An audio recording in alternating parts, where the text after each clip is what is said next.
નમસ્કાર મિત્રો, ફરી આજે લઈને આવે છે એક ગુજરાતીની વાત અને એક સ્વાતંત્ર્ય સેનાની કે જેઓ ફક્ત એક લેખક નથી પણ સાહિત્યકાર, પત્રકાર, ચિંતક વગેરે સ્વરૂપો છે જેમનું નામ છે કિશોરલાલ મસરૂવાલા. કિશોરલાલ મસરૂવાલાનો જન્મ 5 ઓક્ટોબર 1890ના રોજ થયો હતો. તેઓ ગાંધીજીના અંગત જેને અંતેવાસી, લેખક, પત્રકાર અને કેળવણીકાર રહ્યા હતા. કિશોરલાલ મસરૂવાલા છે એ ગાંધી સેવા સંઘના પ્રમુખ અને ગાંધીજીના અંગત મિત્ર તરીકેની તેમની જવાબદારી ભારે નિષ્ઠા અને ગૌરવપૂર્વક નિભાવી હતી. વાત કરીએ તો તેઓ પરંપરાનો ત્યાગ, વાદ કે પક્ષથી હંમેશા મુક્ત રહ્યા હતા અને તેના કારણે જ કિશોરલાલ મસરૂવાલા ફક્ત ગુજરાતમાં જ નહીં પરંતુ ભારતભરના ચિંતકોમાં તેમનું ઉચ્ચ સ્થાન મેળવવામાં અધિકારી રહ્યા હતા. એમણે 1942, 1946 અને ગાંધીજીના અવસાન પછી હરિજન સામાયિકના સંચાલનનું પણ તેમણે દાયિત્વ સારી એવી રીતે નિભાવ્યું હતું અને તેને આગળ વધાવ્યું હતું.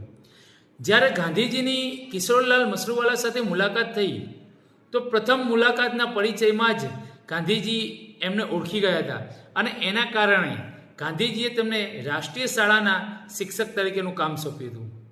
પાછળથી તેમને ગુજરાત વિદ્યાપીઠના મહામંત્રી તરીકે પણ નીમવામાં આવ્યા હતા.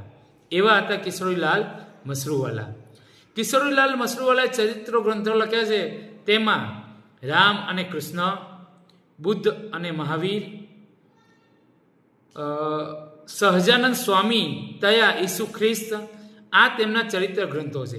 એના સિવાય એમને કેળવણીના પાયા, કેળવણી વિકાસ, કેળવણી વિવેક વગેરે કેળવણીને લગતા 3 પુસ્તકો એમને લખેલા છે.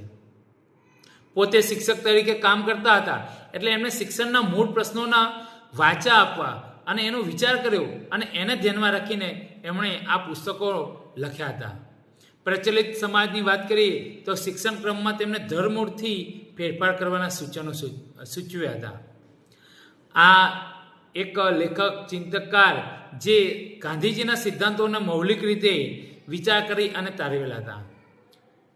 કિશોરલાલ મસરૂવાલાનું નિધન 9/9/1952ના રોજ થયું હતું.